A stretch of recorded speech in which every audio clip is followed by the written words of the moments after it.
We can now go to Mike Hanna. He's got the latest from the White House. Is the Biden administration saying anything about Nancy Pelosi's movements? Well, Mariam, we've just had a lengthy briefing from the National Security Council spokesman John Kirby speaking at the White House news conference, in which he made very clear that any decision to go to Taiwan is up to the Speaker herself, and any announcement that such a trip is taking place will be made by the Speaker and her staff. Kirby saying that this is a clear indication of separation of powers. The White House does not dictate to members of Congress, nor the other way round.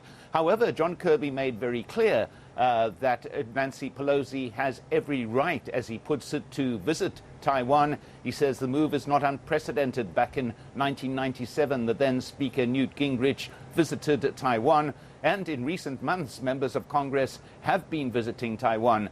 Kirby going on to say this in no way impacts on the U.S. One China policy, saying that this had been stressed to President Xi by President Biden during their phone call last week.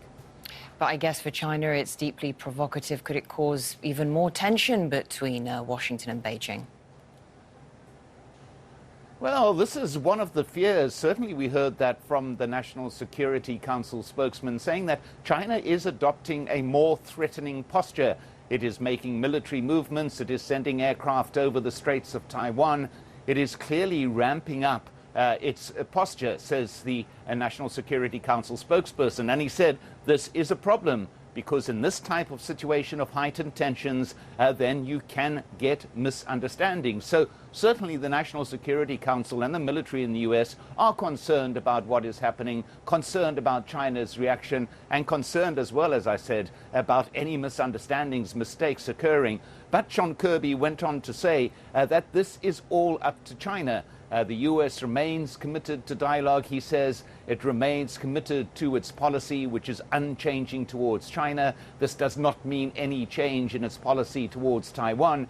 So Kirby is saying that basically the U.S. is not changing anything. The visit by the Speaker, should it happen, doesn't change anything. And China's response is the only aspect that is creating problems around this whole trip, should it take place.